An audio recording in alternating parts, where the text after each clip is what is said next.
Welcome sa aming Tbrothers Tools What's in the Box video.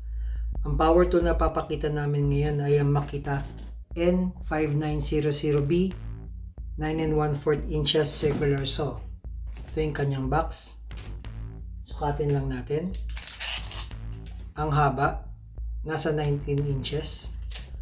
Ang lapad nasa 13 inches.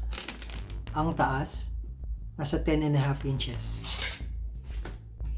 Check natin yung laman ng box.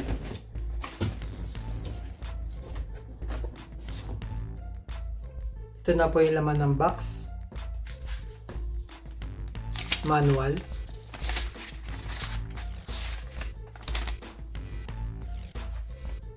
Warranty card.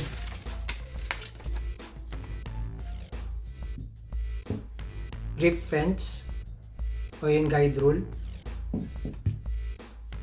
Side grip,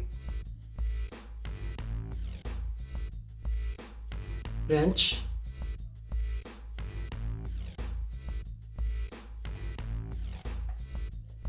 (9 1/4) na TCT blade,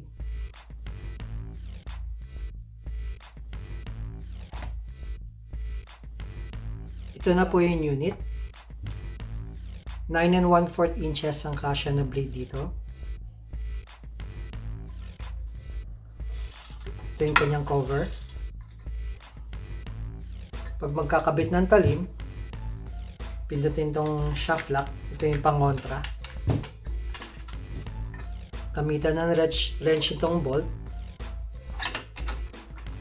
Counterclockwise para luwagan.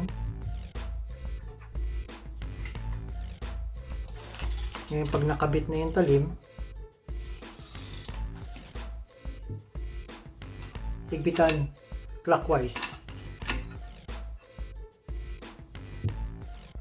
Dito ang kanyang chip chute. Dito lumalabas yung sawdust. Pwede kabitan to ng joint para makakabit siya sa vacuum. Pero separate accessory po yung joint. Ito yung kanyang base. May lever dito. Luwagan lang para ma-adjust yung lalim ng kain.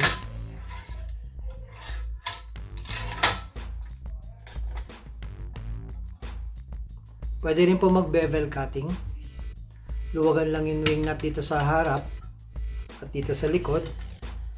Pwede po mag-bevel cut hanggang 50 degrees.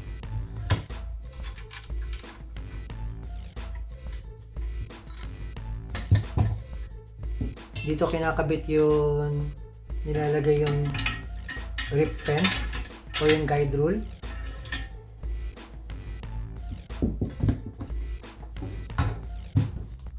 Dito nilalagay yung side grip.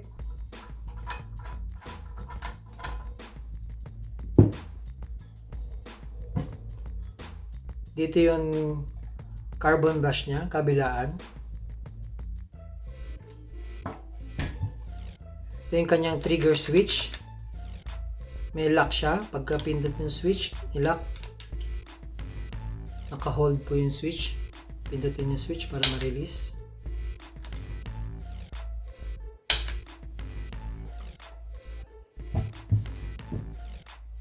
Ito yung kanyang wire. 2.5 meters ang haba. Ang plug na kasama flat.